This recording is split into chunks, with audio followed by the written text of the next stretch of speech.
ఇంగ్లాండ్తో జరగబోయే మొట్టమొదటి test match కోసం భారత్ జట్టు తీవ్ర కసరత్తులు చేస్తోంది. ఒక పక్క ఇంగ్లాండ్ జట్టు అబుదాబిలోని ప్రాక్టీస్ శిబిరంలో పూర్తి స్థాయిలో సిద్ధమయ్యి హైదరాబాద్ చేరుకున్నారు. అయితే టెస్ట్ మ్యాచ్ ప్రారంభానికి ముందు కొత్త చిక్కు వచ్చి పడింది.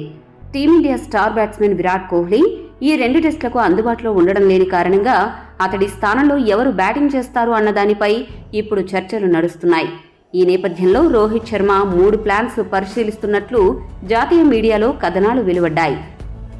మొదటి ప్లాన్ విషయానికి వస్తే లోయర్ మిడిల్ ఆర్డర్లో బ్యాటింగ్ చేసే రవీంద్ర జడేజా లేదా అక్షర్ పటేళ్లలో ఒకరిని 4వ స్థానంలో బ్యాటింగ్ చేయిస్తే ఎడమ చేతివాటం బ్యాట్స్మెన్ కొరతను తీర్చే అవకాశం ఉందని, బ్యాటింగ్ ఆర్డర్లో వైవిధ్యం కూడా ఉండే అవకాశం ఉందని భావిస్తున్నారు.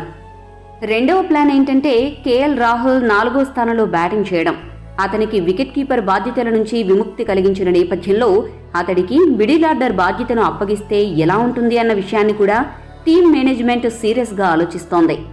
ఇక 3వ ప్లాన్ విషయానికి వస్తే శ్రేయస్ అయ్యర్ను 4వ స్థానంలో ఆడిస్తే ఎలా ఉంటుంది అని కూడా జట్టు యాజమాన్యం సమాలోచనలు జరుపుతోంది. అయితే ఈ 3 ప్లాన్స్లో రోహిత్ శర్మ మాత్రం 3వ ప్లాన్ వైపు మొగ్గు చూపుతున్నట్లు తెలుస్తోంది. గిల్ను 3వ స్థానంలో, అయ్యర్ను 4వ స్థానంలో, కేఎల్ రాహుల్ను 5వ స్థానంలో ఆడిస్తే అద్భుతంగా ఉంటుందని రోహిత్ భావిస్తున్నాడు. రోహిత్ ఎంచుకున్న ఆప్షన్ నచ్చితే లైక్ చేయండి.